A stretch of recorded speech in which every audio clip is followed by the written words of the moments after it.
नमस्कार फल खबर को आपण मानक स्वागत। आज खबर मालकानगिरी जिलापाल कोर्ट रे अंतरराज्य पोष्य संतान प्रक्रिया चूड़ांत होई झारखंड दंपति को मिली आईनगत अधिकार। शिशु सुरक्षा कल्याण एवं थैथान क्षेत्र में मालकानगिरी जिला प्रशासन पक्षर एक गुरुत्वपूर्ण पदक्षेप ग्रहण करा जायछि।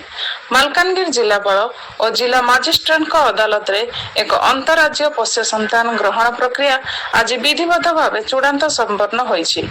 नवा दिल्ली स्थित केंद्रीय पोष्य संतान संपदा प्राधिकरण द्वारा पूर्व अनुमोदित एही मामला रे जिलापाल द्वारा चूड़ांत पोष्य संतान आदेश जारी करा जायछि।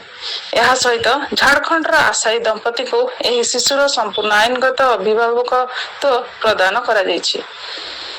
सूचना योग्य जे केंद्रीय पोष्य संतान संपद प्राधिकरण नियम अनुसार संपृक्त शिशुटी को पूर्व झारखंड आशायी पितामाता को प्राक पोष्य संतान पालन अधीन हस्तांतर कर फस्टर केयर अवधि मध्य समस्त नियमावलीर सफल अनुपालन और जांच पर आज जिलापाल कोर्ट रे एही आईनगत प्रक्रियार सफल अंत घटी।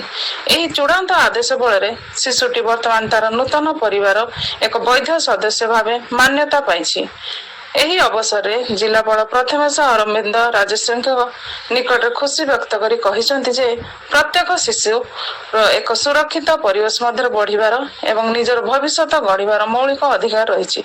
आज यही आईनगत प्रक्रिया को सफलतार सह शेष करी शिशुटी को तार स्थायी परिवार निकट रे हस्तांतर करी जिला प्रशासन अत्यंत आनंदित।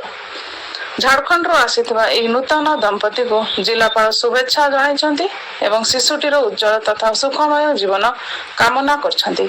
एही समग्र प्रक्रिया को स्वच्छ और सुरक्षित संपादन करथिबारु जिला शिशु सुरक्षा यूनिट एवं संपूर्ण स्पेशलाइज्ड अडॉप्शन एजेंसी रो समस्त कर्मचारी को मध्य जिलापाल धन्यवाद जणाइछन्ति।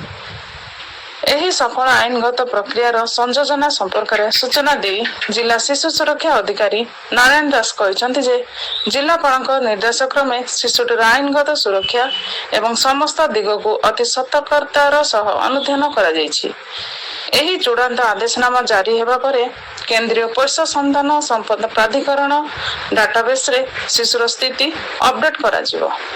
सरकारी नियम अनुसार शिशुटीर सामग्रिक विकास एवं सुरक्षा उपरे नजर रखिया पई आगामी 2 वर्ष पर्यंत प्रति 6 मास रे थरे बाध्यतामूलक पोस्ट अडॉप्शन फॉलोअप रिपोर्ट प्रशासन निकट रे दाखल करा जिवो।